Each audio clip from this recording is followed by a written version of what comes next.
My husband ignored my calls all day. He came home close to midnight smiling like nothing happened. Then he said he slept with his female boss and didn't regret it. I said nothing, just finished my dinner quietly. The next morning when he woke up expecting breakfast and coffee, he got something else that ended everything.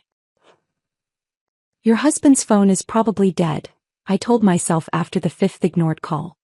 He's in meetings, I reasoned after the 10th. There's traffic, I whispered after the 15th. By the 17th call at 11:45 p.m., I'd run out of excuses and had started planning his funeral. Not literally, just the death of who I thought he was. When Blake finally came home, reeking of expensive perfume and cheap decisions, he didn't apologize for the ignored calls. Instead, he smiled like a man about to share good news and told me about Clara, his boss, and how he'd spent the day exploring her office, her car, and her hotel room with enthusiasm. If you believe no one should have to tolerate 17 ignored calls from their spouse, please consider subscribing. It's free and helps us share these important stories. Now let's continue. But I'm getting ahead of myself. Let me back up to that morning when I still believed in 17 years of marriage. 6 a.m. My alarm went off, same as always. Blake didn't stir. He never did, not until his own alarm at 6:30. I slipped out of bed and padded to the kitchen, starting the Colombian coffee he loved. 2 sugars, never cream. The smell filled our house like it had every morning since we'd moved in 12 years ago. By 6:45 I had his breakfast ready. 3 scrambled eggs with sharp cheddar. He hated mild cheese, said it was pointless. Whole wheat toast with real butter spread just right. Not too much, not too little. The kind of precision you only achieve after years of practice, of caring about someone's smallest preferences. Morning, beautiful, Blake mumbled when he finally made it downstairs, his hair still sticking up on one side. He kissed my cheek while reaching for his coffee, a choreographed move we'd perfected without trying. Don't forget it's Tuesday, I reminded him, pointing to the calendar on the fridge. First Tuesday of the month. Date night. Our tradition for the past decade. Wouldn't miss it, he said, but he was already scrolling through his phone. Claire's got me in meetings all day, but I'll be home by 7. Clara Whitmore. 3 months she'd been his boss, and already her name came up more than mine at our dinner table. She was brilliant, he said. Innovative. Pushing the team to new heights. I'd met her once at the company picnic. Designer heels in grass, typing on her phone while others played volleyball, complimenting my potato salad with a smile that never reached her eyes. She's intense, Blake had said that first week. But I'm learning so much. The late nights started gradually. First just Thursdays for team building. Then Tuesdays for strategic planning.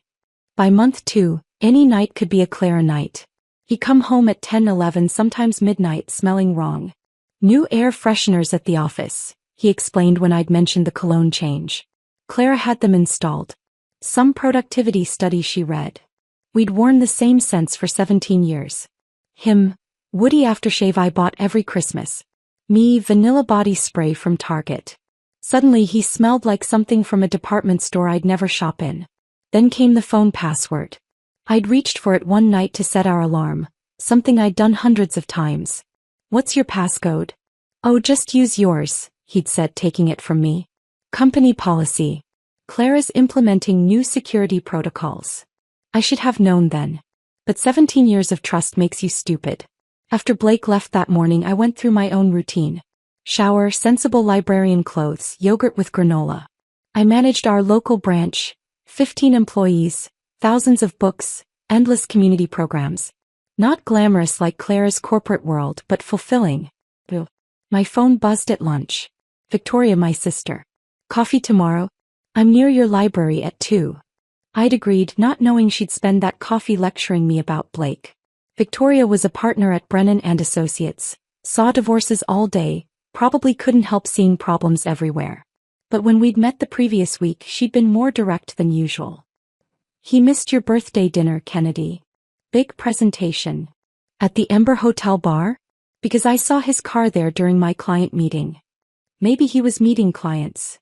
She'd grabbed my hand across the table. Check your joint accounts. Just check them. I hadn't. Because checking meant doubting, and doubting meant admitting something I wasn't ready to face. That Tuesday, the last normal Tuesday, I'd left work early. 3 stops for ingredients. Blake's mother's lasagna recipe required specific ricotta, exact meat ratios, perfect seasoning.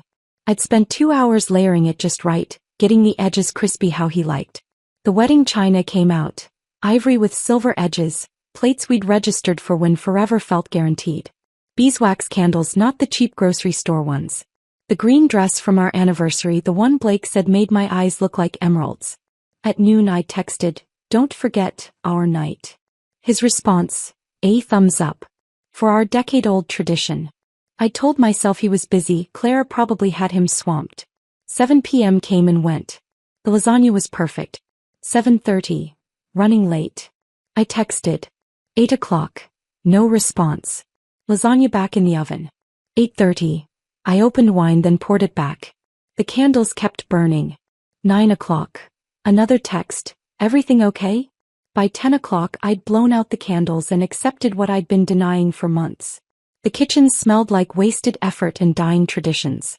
The empty chair across from me might as well have had Clara's name on it. That's when the real calling started. Not casual check-ins but insistent, worried calls. The kind a wife makes when her husband could be in an accident. Or in someone else. Each unanswered ring felt like a small betrayal. By call 17 I wasn't worried anymore. I was planning. Not revenge, not yet. Just restructuring my understanding of the last 17 years. The expensive perfume hit me before Blake even fully entered the house. Not his cologne, not mine. Something floral and aggressive, the kind worn by women who take what they want. Long day at the office? I asked, my voice steadier than my hands. He grabbed a beer, didn't even look at the cold lasagna on the counter. You could say that. Then came the words that shattered everything while I sat there, fork in hand, his mother's lasagna growing colder on the wedding china we'd picked out when we thought we knew what marriage meant. The fork clattered against the plate as I set it down. Blake was still talking, still describing his day with Clara like he was recounting a vacation. My phone sat between us on the counter, screen dark, holding the evidence of 17 attempts to reach him. 17 times I'd needed to hear his voice. But I had to understand how we got here first. At 6:15 p.m. I'd made the first call. Traffic on Tuesday was always heavy downtown. Blake complained about it constantly. The phone rang 5 times before going to voicemail. His recorded voice, cheerful and professional. "You've reached Blake Carver. Leave a message."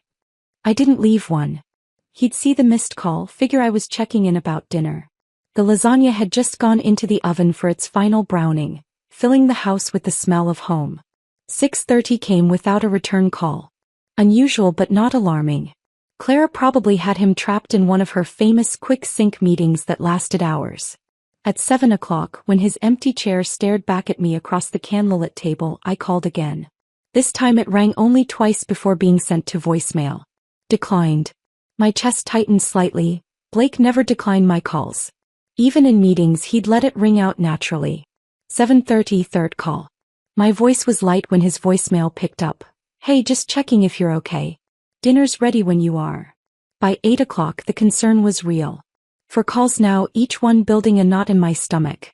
I walked to the living room window, peering out at our empty driveway. The Hendersons across the street were having dinner, their dining room window glowing warm. Normal people having a normal Tuesday. The 5th call at 8:15 made me feel foolish. Was I becoming one of those wives? The ones who couldn't give their husbands space? But we had plans. Sacred plans.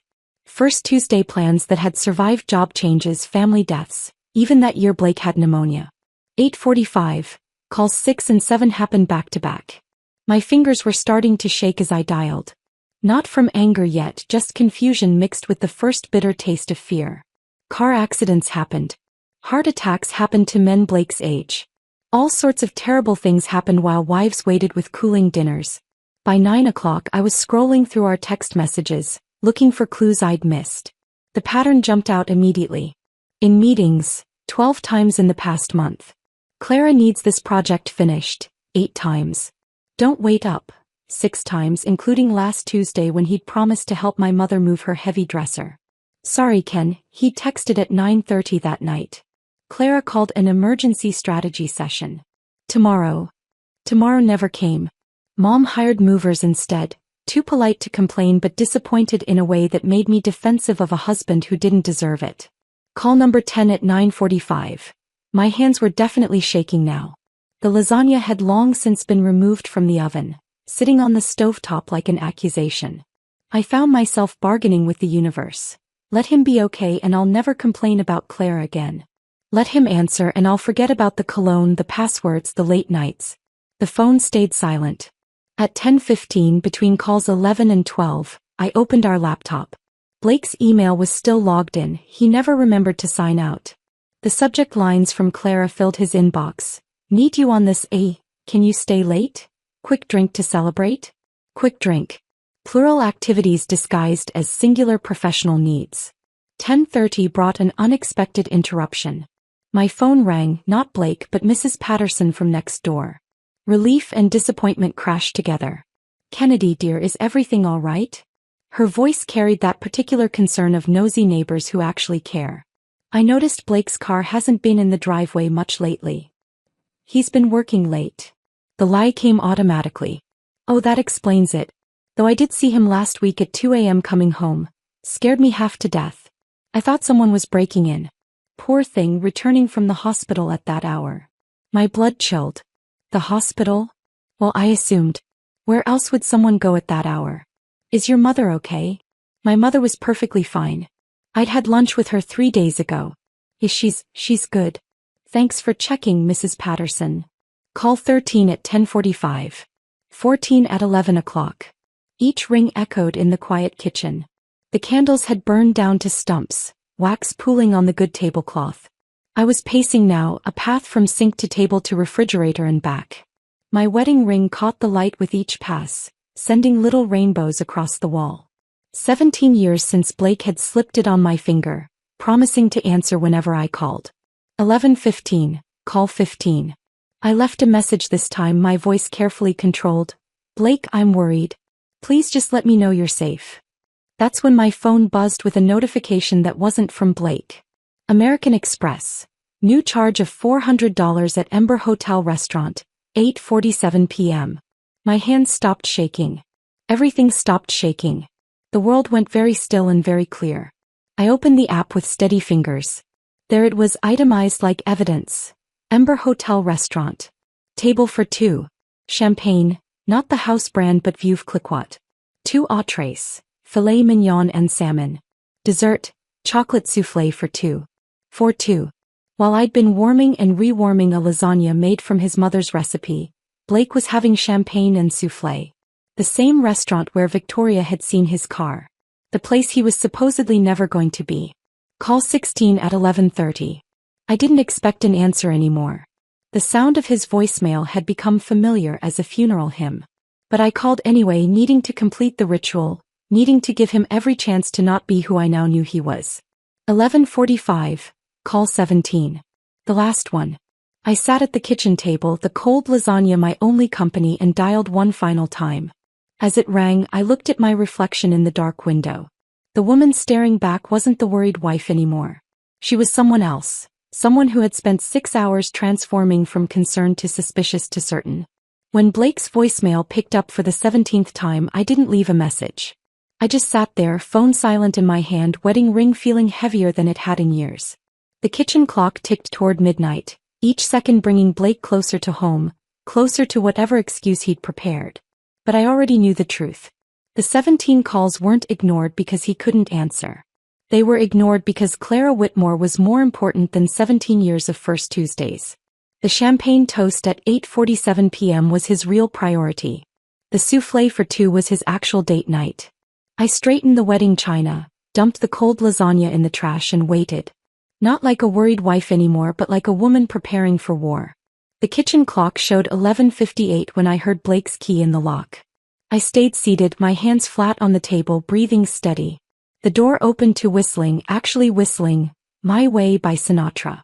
The irony would have been funny if it weren't so cruel. Blake walked in like he'd just closed $1 million deal.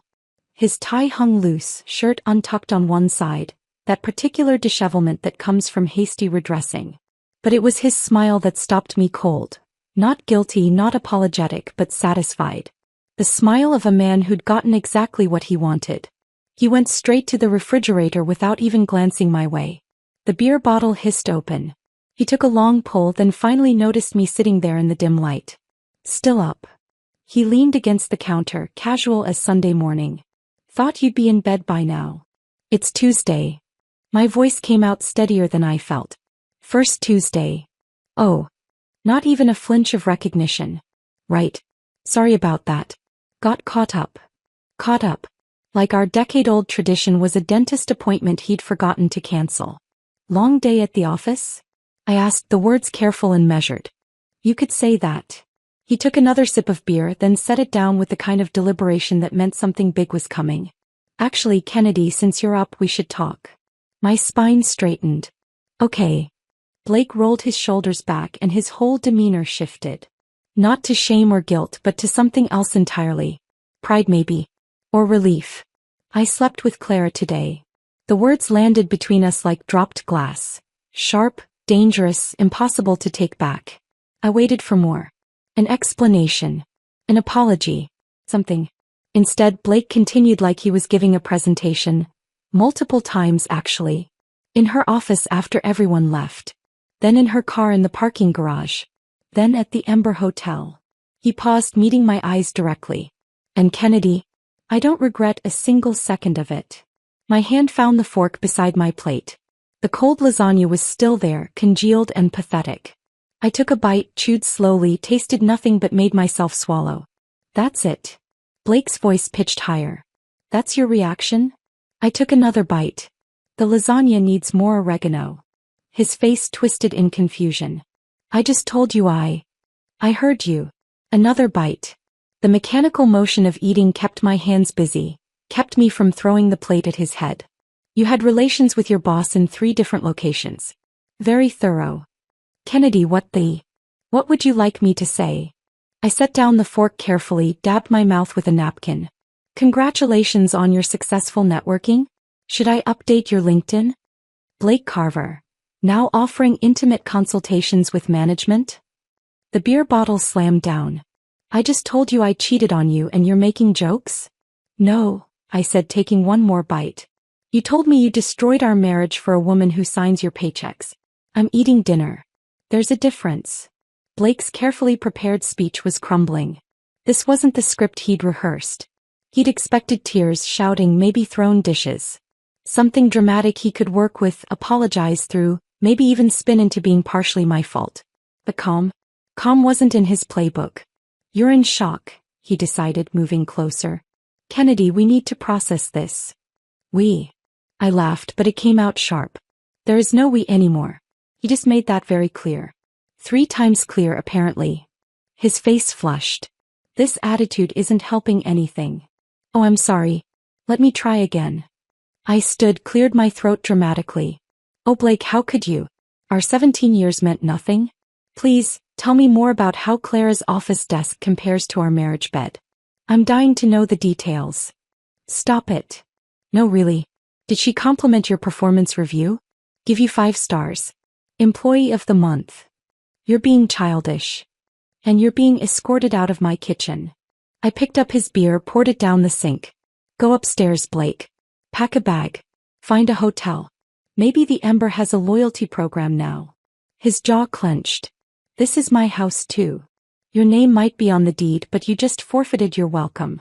Unless you'd like me to call Victoria right now and start proceedings immediately. Blake stared at me like I'd grown another head. This wasn't his Kennedy. His Kennedy would have cried, begged for explanations, asked what she'd done wrong. His Kennedy would have made this easy for him. I'm not leaving, he said, but his voice wavered. We need to talk about this. Like adults. Adults don't come home at midnight bragging about their affairs. Adults don't destroy 17 years for afternoon hookups. Adults don't. I stopped, took a breath. You know what? You're right. The guest room has clean sheets. Blake grabbed his beer bottle, realized it was empty, set it down again. Kennedy, No. I held up my hand. You had your confession. You got to unburden yourself, transfer your guilt to my shoulders. But I'm not carrying it. Whatever you thought would happen next, whatever reaction you wanted, you're not getting it. He stood there for another moment, looking lost. This was supposed to be his moment of brutal honesty, his chance to be the bad guy who at least had the courage to confess. Instead, he just looked small and stupid, holding an empty beer bottle while his marriage dissolved in real time. Finally, he turned toward the stairs, his footsteps heavy with confusion rather than remorse. He paused at the doorway. "We'll talk in the morning, when you've had time to process." "Sure," I said, already pulling out my laptop. Sweet dreams. The moment his footsteps faded upstairs, I opened a new spreadsheet. My fingers flew across the keyboard with the efficiency of 17 years of shared passwords and joint everything. The document title typed itself, Project Silent Storm. First column, assets. Checking account, savings, investment portfolio, both cars, the house with its conveniently forgotten detail. The mortgage in my name only thanks to Blake's credit disaster in year 5. Second column, liabilities. Blake's credit card debt, his student loans, his ego, though that last one wasn't technically financial. Third column, action items. My phone buzzed with a text from my mother. "How was date night?" I typed back, "Memorable." Then I opened another message to Victoria. "Need the shark. Not the lawyer. The shark." 3 dots appeared immediately. "That bad?" "Worse. But I'm about to make it beautiful." "My office. 7 a.m. Bring coffee and war paint." I smiled. My first real smile in hours. Then I returned to my spreadsheet, adding tabs for documentation, timeline, and my personal favorite, revenge served at optimal temperature. Blake thought his confession would break me. He thought those 3 locations of infidelity would send me spiraling. But all he'd done was flip a switch I didn't know existed. The one that transformed 17 years of devotion into cold, calculated precision. I worked until 3 a.m., the kitchen quiet except for keyboard clicks and the occasional sound of Blake's snoring drifting down from our bedroom.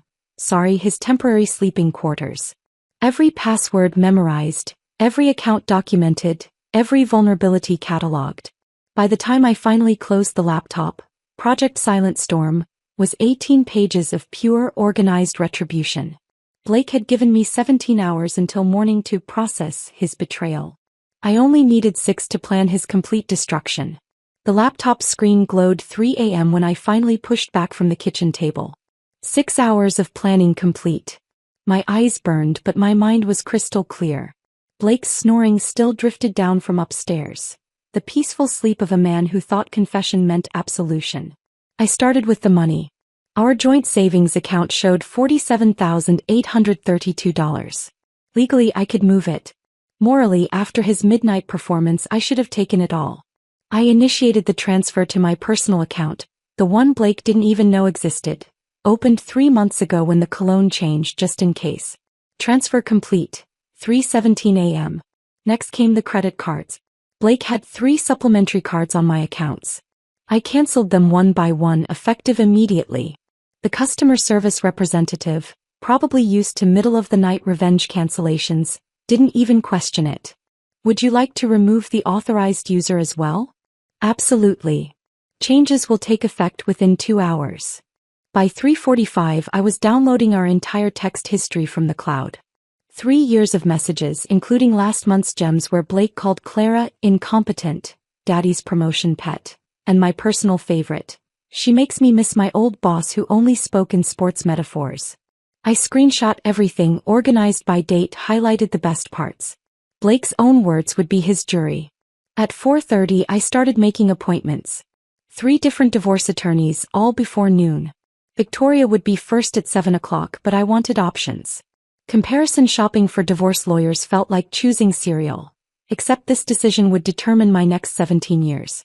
By 5 o'clock I stood in my kitchen, exhaustion trying to claim me, but I had one more performance to prepare. Blake would wake at 7:30 expecting his usual breakfast. Colombian coffee, 2 sugars. 3 eggs scrambled with sharp cheddar. Whole wheat toast lightly buttered. He'd get the breakfast. Just not the way he expected. I started cooking at 5:30, making everything perfect. Better than perfect. Restaurant-quality eggs, fresh squeezed orange juice, bacon crispy enough to shatter. The kitchen smelled like the best mornings of our marriage when we still liked each other. At 6:15 I sent a text to Marcus Caldwell, my trainer from the gym. Marcus was 6'3", built like a swimmer with the kind of jawline that made married women remember being single. More importantly, he had a wicked sense of humor and owed me a favor after I'd helped him study for his nutrition certification. Want to earn $200 for eating breakfast and looking gorgeous? His response came at 6:20. This sounds like the beginning of either a crime or the best story ever. Just breakfast. And maybe some light psychological warfare. Make it bacon and I'm there by 7:15.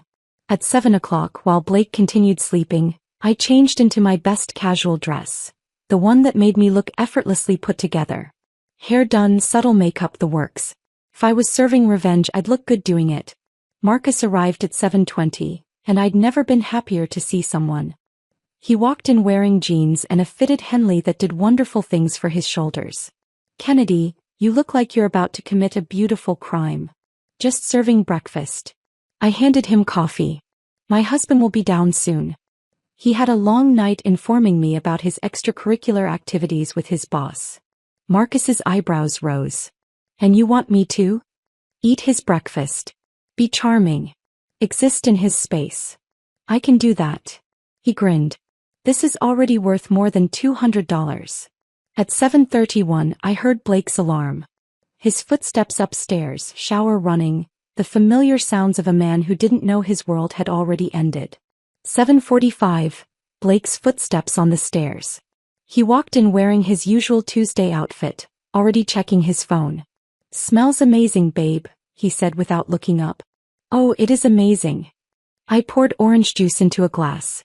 Marcus thinks so too. Blake's head snapped up. Marcus sat at the kitchen table in Blake's chair, already halfway through Blake's eggs. Kennedy, Marcus said cheerfully, these eggs are incredible. You're absolutely too good for him. Blake's mouth opened, closed, opened again. What? Who is this? Blake, meet Marcus. Marcus, this is Blake, my soon-to-be ex-husband who spent yesterday exploring his boss's office space. Marcus whistled low. The one who ignored 17 calls. That's not classy, man. Blake's face went through a spectacular color journey. White to pink to red to purple. What the hell is this? This. I set hash browns on Marcus's plate. This is consequences with a side of breakfast potatoes. You can't just. Blake stepped toward the table. Marcus stood up. All 6 feet 3 inches of him. I think she can. Blake backed up, his phone buzzing insistently. He ignored it. Kennedy, this is insane.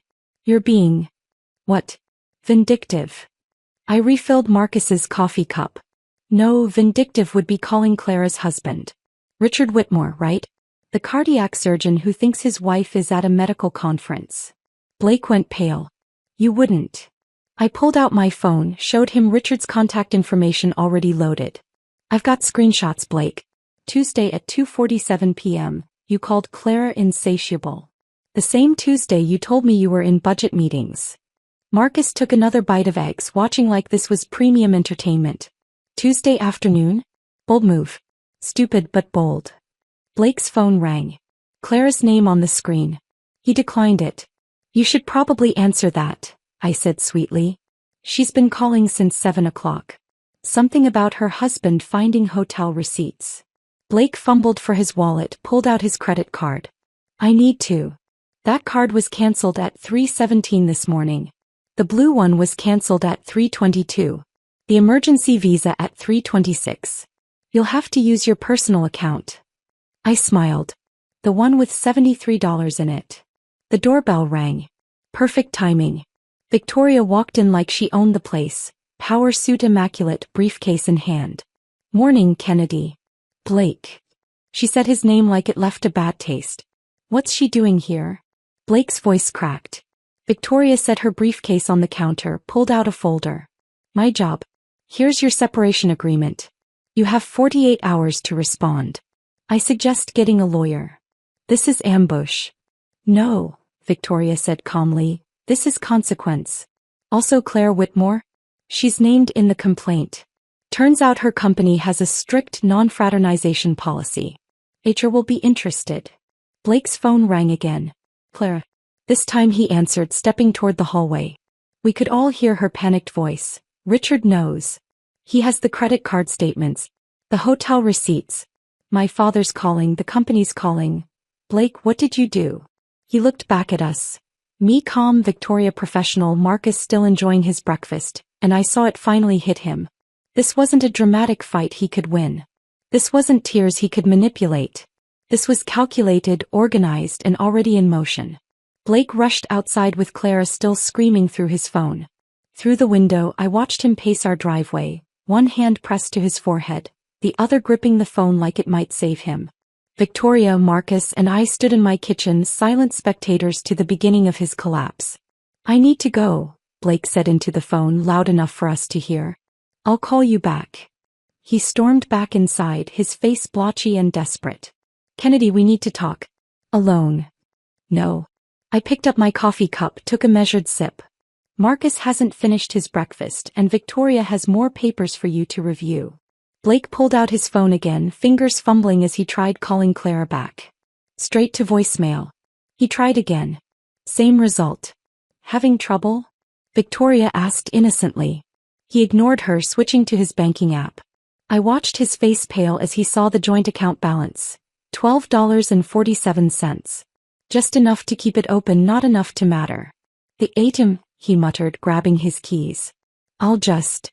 "Save yourself the trip," I called after him. "All 3 cards were cancelled hours ago." He spun around. "You can't do this. That's joint money." "Was," Victoria corrected. Past tense.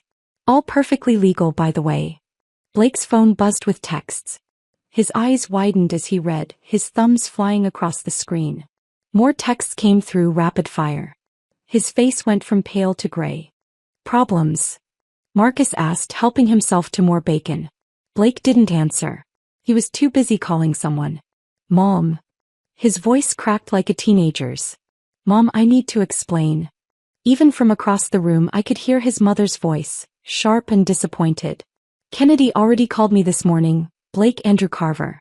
"How could you? That sweet girl who makes my lasagna recipe better than I do? Who remembers my birthday when you forget?" "Mom, please. Don't you mom please me." 17 years, Blake. 17 years she put up with you, and this is how you repay her? With that woman. He hung up on his own mother. Marcus stood stretched. "Well, this has been enlightening. Kennedy, those eggs really were incredible." He pulled out his wallet, but I waved him off. "Keep it. You earned it just by being here." After Marcus left, Blake slumped against the counter. His phone kept buzzing. Texts from coworkers, friends, people who'd already heard. The modern wildfire of gossip, spreading faster than California drought season. "I have a book club meeting," I announced, checking the time. "Victoria, can you handle things here?" "By pleasure." Blake looked between us. "Book club? No. Kennedy, our life is falling apart." "Your life," I corrected, grabbing my purse. "Mine is just getting interesting." 20 minutes later, I sat in Martha's living room surrounded by 6 women who'd known me since before Blake, during Blake, and now, blessedly, would know me after Blake. The book lay forgotten on the coffee table. "Honey," Martha said, pouring wine despite it being 10 a.m., "tell us everything." So I did. Calmly, factually, even with a touch of humor. The 17 calls, the midnight confession, the breakfast ambush. They gasped at the right moments, anger burning in their eyes like protective mothers. Janet, who worked in Blake's company HR department, nearly choked on her wine. "Clara Whitmore? Oh, honey, no. We've had 3 complaints about her already. Inappropriate conduct with subordinates, creating hostile work environment, using company resources for personal activities." "Personal activities?" I asked. "Let's just say the security cameras in the parking garage have been very educational. Your Blake isn't her first office romance. He's just the first one stupid enough to confess to his wife." My phone rang. Unknown number. "Hello. Mrs. Carver? This is Richard Whitmore." The room went silent. I put him on speaker. "Dr. Whitmore," I said carefully. "Please call me Richard. I wanted to thank you for the anonymous tip about checking credit card statements. Very illuminating. I don't know what you..." "It's fine," he interrupted, his voice surprisingly warm. "I'm not angry with you. You're as much a victim here as I am. More actually. This is Claire's 4th affair that I know of. But this time she chose the wrong couple to destroy." The women around me leaned in closer. "I've already contacted Blake's company," Richard continued. Sent them some interesting documentation about Clara's patterns. Did you know she specifically targets married men? It's like a game to her. My stomach turned. I didn't know that. I've also spoken with my lawyer. He's very interested in collaborating with yours. Clara doesn't know it yet, but she's about to lose everything. Her father got her that job, you know. He's on the board. Was on the board.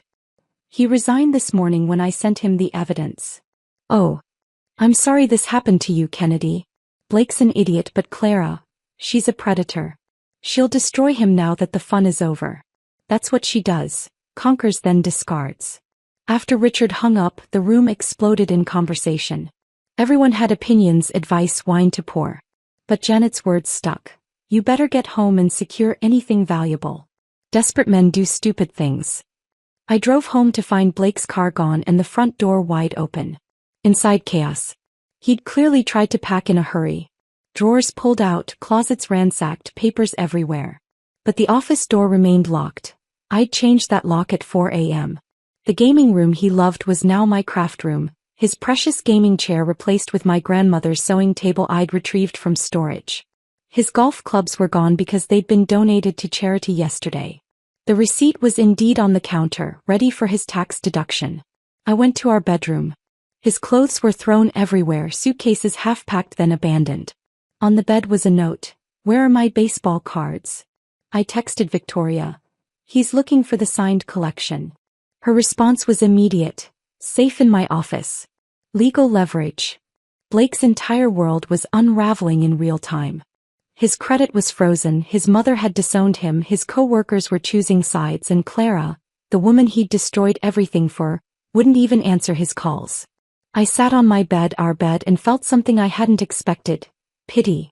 Not enough to stop what I'd started, but enough to recognize that Blake had played himself. He'd gambled 17 years on a woman who collected married men like trophies. My phone buzzed. Blake, where are you? We need to talk. I didn't respond.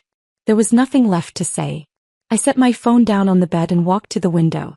Blake's car wasn't in the driveway, but I knew where he'd gone. Sunday was inventory day at his office.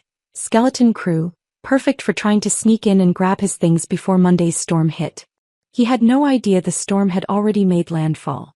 My phone rang. Janet from book club from HR. Kennedy, you need to know what's happening tomorrow. Can you sit down? I was already sitting. Tell me. Blake's keycard was deactivated an hour ago. When he arrives Monday morning, security will be waiting. The CEO called an emergency meeting. Richard Whitmore sent them everything.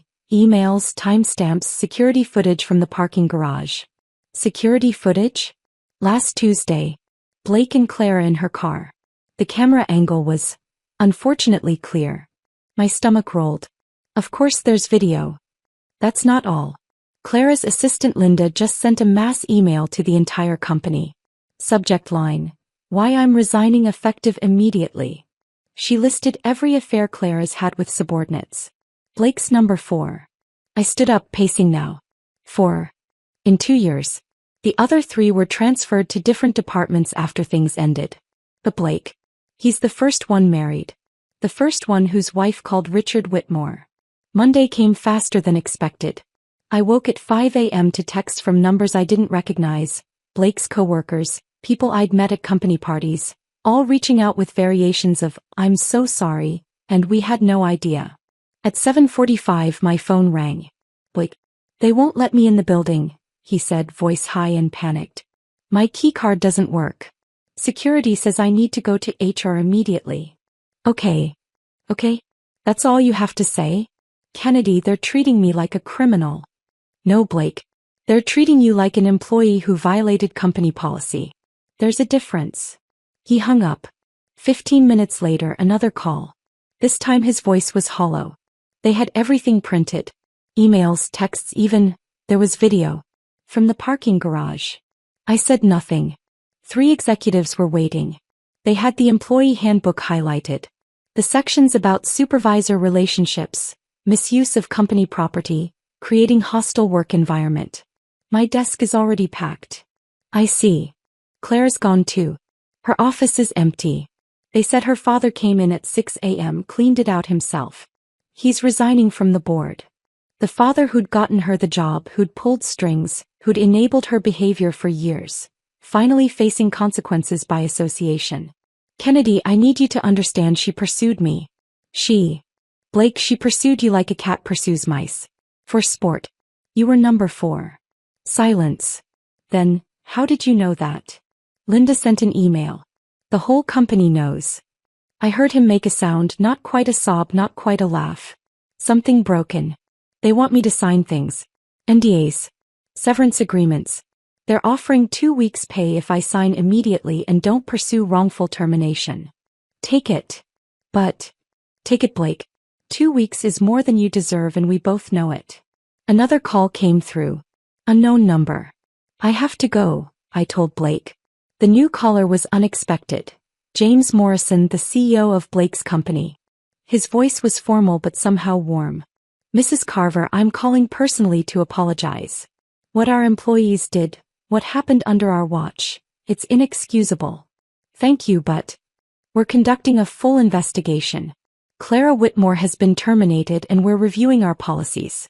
Your husband, former husband? He's also being terminated with cause. I understand. We'd like to offer you consideration for your discretion in this matter. We value our reputation and Mr. Morrison, I don't want your money.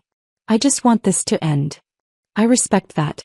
But please, if you need anything, references for Blake despite everything or no. Thank you, but no.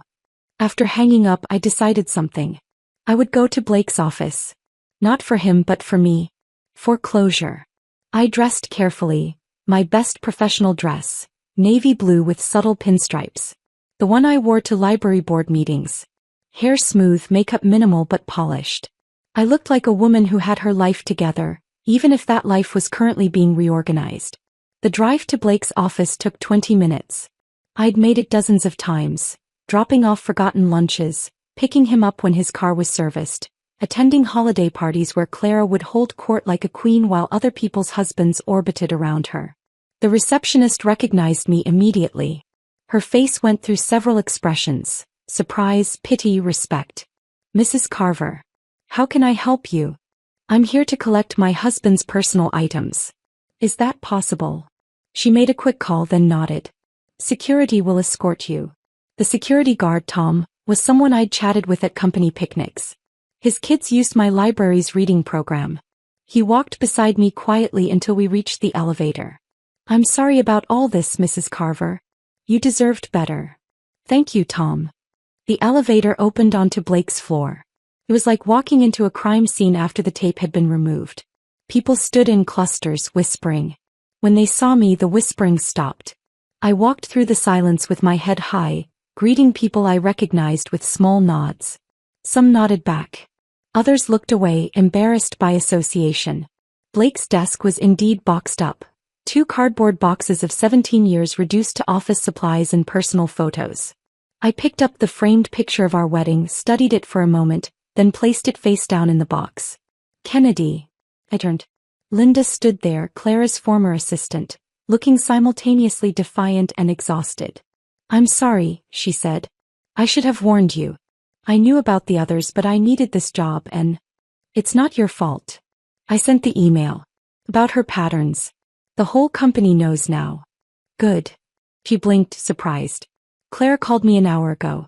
Screaming about loyalty, about ruining her life. I told her she ruined her own life, plus several marriages. Through the glass conference room I could see what used to be Claire's corner office. Empty now, like a luxury apartment after an eviction. The expensive furniture remained, but everything personal was gone. The awards, the photos with company executives, the designer accessories she'd used to mark her territory. Where's Blake? I asked Tom. Left an hour ago. Was in the bathroom for a while, then security had to ask him to leave. The bathroom. Hiding in the bathroom while his professional life imploded. It was almost too pathetic to be satisfying. Almost. I picked up Blake's boxes, lighter than 17 years should weigh, and walked back through the office. This time people watched openly. Some with sympathy, others with what looked like respect. At the elevator, James Morrison himself appeared. Mrs. Carver. I wanted to apologize in person. He was younger than I'd expected, maybe 40, with kind eyes that seemed genuinely troubled. "It's not your fault," I said. "It happened on my watch. That makes it my responsibility." He paused. "Blake was a good employee before this. Claire was persuasive. She knew how to identify weaknesses. She found his easily enough. If you need anything." "I don't. But thank you." As the elevator doors closed, I saw the office already returning to its whispered conversations, the scandal becoming mythology in real time. By tomorrow the story would be legend. By next week company policy. I loaded Blake's boxes into my car and drove home in silence. The weight of what had just happened, the complete professional destruction of two people, should have felt heavier. Instead I felt oddly light, like I'd finally set down luggage I didn't realize I'd been carrying. My phone buzzed as I pulled into my driveway. Richard Whitmore. "Kennedy, I have an unconventional request. Clara's birthday is Thursday. She made reservations months ago at Marcello's, her favorite restaurant. Non-refundable, of course. I thought perhaps you'd join me for dinner? Call it a celebration of freedom." Marcello's. The place Blake could never afford but Clara treated like her personal dining room. That's 3 days away. Enough time for word to spread. Enough time for them to know we'll be there. I understood immediately. This wasn't about dinner. This was about being seen. What time? 8 o'clock. In Kennedy? Where something memorable. Thursday arrived wrapped in drama. My phone had been buzzing all day with texts from people who'd heard about the Marcello's reservation. Small towns had nothing on corporate gossip networks. I chose a red dress. Not subtle, not safe, but absolutely unforgettable.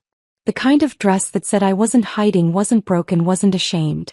Blake had texted 6 times asking if the Marcello's rumor was true. I didn't respond. Richard was already waiting when I arrived, standing by the bar in an impeccable suit. He looked like what he was, successful, established, and completely unbothered by his imploding marriage. "You look stunning," he said, offering his arm. "Shall we give them a show?" The restaurant was packed, and I recognized at least a dozen faces from Blake's company. Phones appeared like weapons, subtle and not-so-subtle photos being taken. Good. Let them document this. The maitre d' led us to Clara's usual table. Center of the room, impossible to miss. Richard pulled out my chair with theatrical courtesy. "Before we order," he said, voice carrying, "a toast." He raised his water glass, waiting until the restaurant quieted just enough. "To wives who know their worth," he said clearly, "and to husbands who learn too late what they've lost." Someone actually applauded. Just one person, but it was enough. Richard smiled and clinked his glass against mine.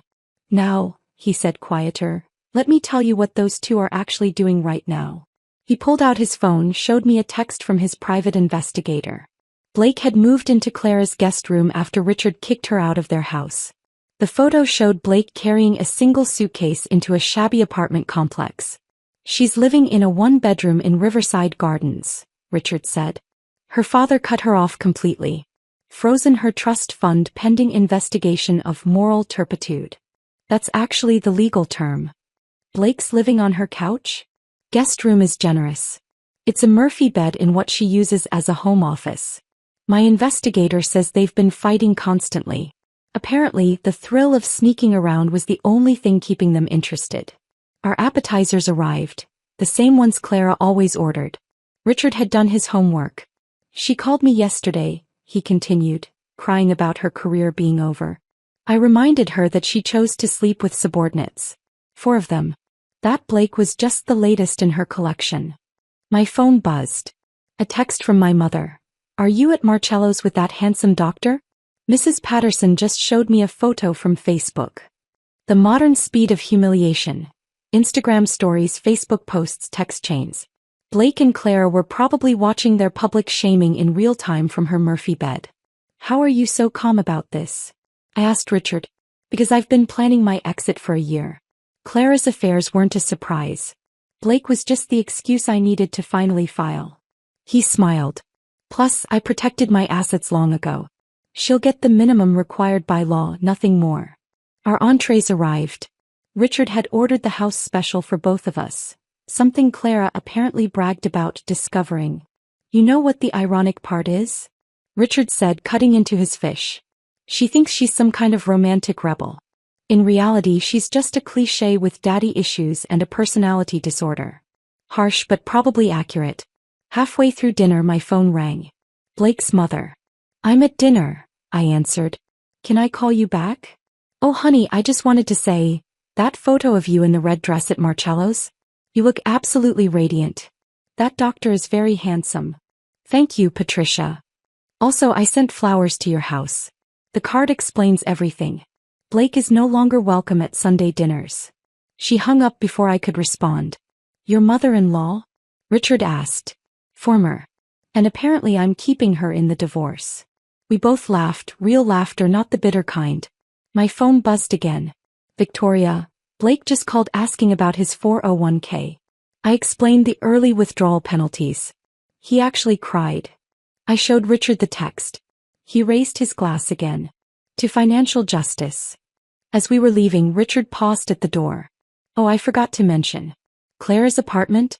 Her car was repossessed this morning. Apparently, Blake's been trying to use her credit cards for groceries. They keep getting declined." "How do you know all this?" "She texts me constantly. Begging, threatening, pleading. I don't respond, but I do read them. It's better than Netflix." Outside Marcello's, Richard walked me to my car. "Thank you for this, Kennedy. For playing along with my little revenge dinner. Thank you for making it possible. One more thing," he said, pulling out an envelope. "Blake's final paycheck was mailed to your house since that's still his address on file. 2 weeks severance. I'd cash it quickly." I drove home to find my mother hosting her monthly garden party. 20 women in my backyard, wine flowing, voices carrying. I tried to sneak inside, but my mother spotted me. "Kennedy. Everyone Kennedy's here." Fresh from her dinner at Marcello's. The women swarmed, all talking at once. Mrs. Patterson loudest of all. "We should start a support group. Wives who won. We'll meet monthly, drink wine, and celebrate leaving terrible husbands." My mother was serving potato salad, using Clara's recipe that she'd brought to last year's company picnic, but somehow better. "I added pickles," Mom said proudly. Clara's version was bland. Like her personality. Patricia's flowers were on my kitchen counter. 2 dozen roses with a card. "You were always too good for my son. Love always, Mom." As the party continued outside, I sat at my kitchen table and opened the letter Victoria had messengered over. Blake's financial summary.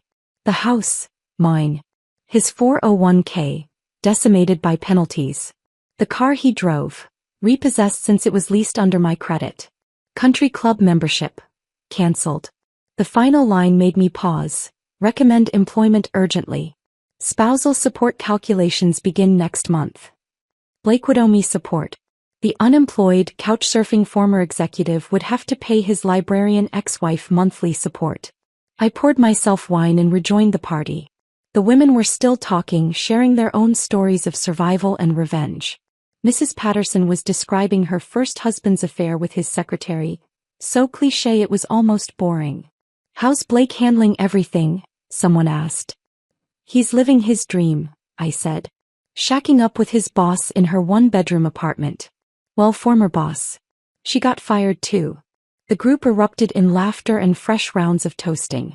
To karma, to justice, to freedom, to better choices. As the sun set and the party wound down, I stood in my backyard no longer ours, and felt the full weight of victory. The last guest left around 10, taking with them the empty wine bottles and stories of survival. I stood alone in my backyard. The string lights Mom had hung casting soft shadows across the grass. The night was mine now, quiet, peaceful, and completely free of waiting for someone who would never prioritize coming home. 6 months passed like pages in a book I was finally enjoying reading. The library board called me into a meeting on a Tuesday. Another Tuesday, but this one brought promotion, not betrayal. Regional manager for 3 branches, 20% salary increase, and an office with windows that actually opened. "You've shown remarkable leadership during a difficult period," the board president said. "We need someone with your strength." I almost laughed. My strength had been born from Blake's weakness. Marcus still came by the library on Fridays bringing coffee from the good place downtown. We'd become real friends, the kind without agendas or $200 breakfast performances. "You look different," he said one Friday, setting a latte on my new desk. Lighter. Amazing what happens when you drop 200 pounds of dead weight, named Blake. He laughed. Speaking of, did you hear? He's working at Morrison & Associates now. Junior position. My buddy works there, says Blake, brings his lunch in Tupperware and takes the bus. The man who once insisted on valet parking was taking public transportation. There was poetry in that. My book club had transformed too. What started as wine and gossip evolved into something unexpected. A small wine distribution business.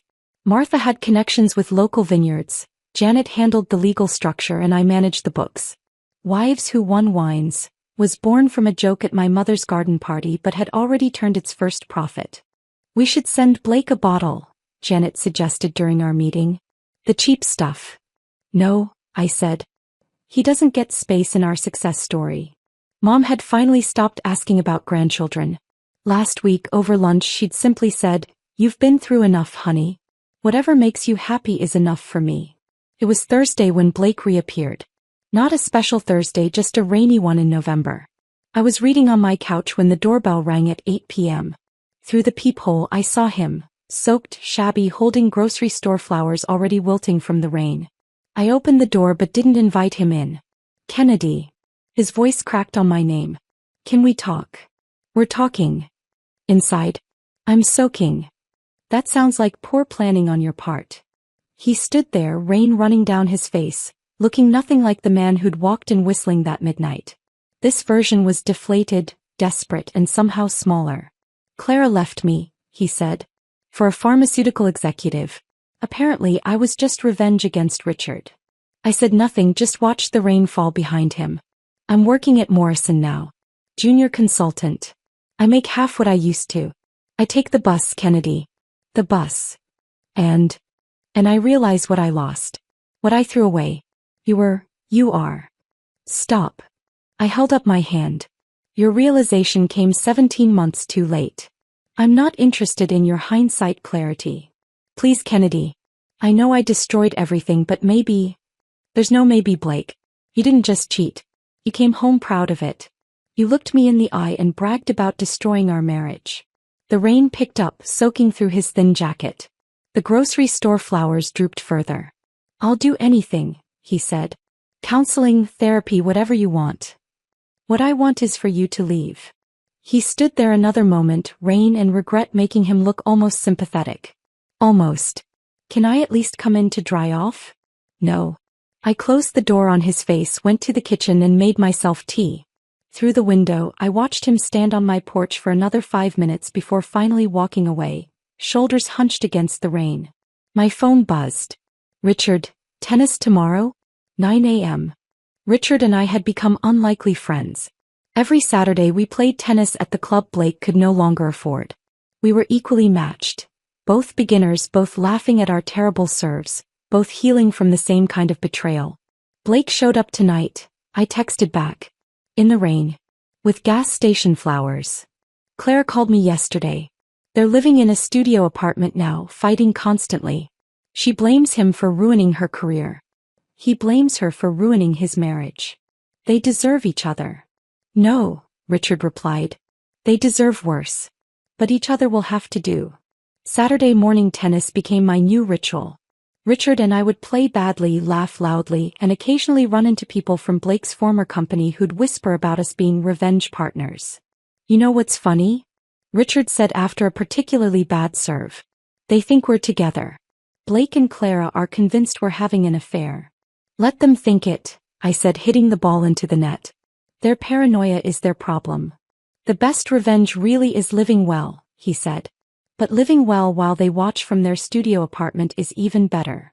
We both laughed, the kind of laugh that comes from surviving something terrible and finding joy on the other side. That evening I made myself the perfect breakfast for dinner. 3 eggs scrambled with sharp cheddar, whole wheat toast with real butter, Colombian coffee with 2 sugars. The same meal I'd made Blake thousands of times, but now it was mine. I sat at my kitchen table, the same one where Blake had confessed his affair, where I'd planned his destruction, where I'd rebuilt my life. My phone sat silent beside me. No missed calls, no desperate texts, no one I needed to worry about. Everyone who mattered knew where to find me. Victoria called when she needed her sister. Mom dropped by unannounced with cookies. Marcus brought coffee. Richard brought tennis balls and terrible jokes. I raced my coffee mug to the empty chair across from me, not in sadness but in celebration. That chair had been Blake's, but now it was just furniture. Available for someone worthy or perfectly fine staying empty. The morning sun caught my wedding ring. Wait, no. I'd sold that months ago, donated the money to the library's literacy program. My hand was bare now, unmarked, free. I thought about the woman I'd been, waiting for 17 calls to be returned, accepting excuses disguised as explanations, making breakfast for someone who'd rather feast elsewhere. That woman had died at 11:58 p.m. on a Tuesday. This woman, the one drinking coffee alone on a Saturday night and loving it, she was born from betrayal but built from strength.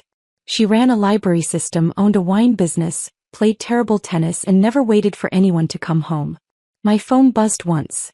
Mom, dinner tomorrow? I'm making lasagna. Your recipe? I texted back. No. Mine's better. I smiled, finished my coffee and cleaned my single plate. Outside the rain had stopped.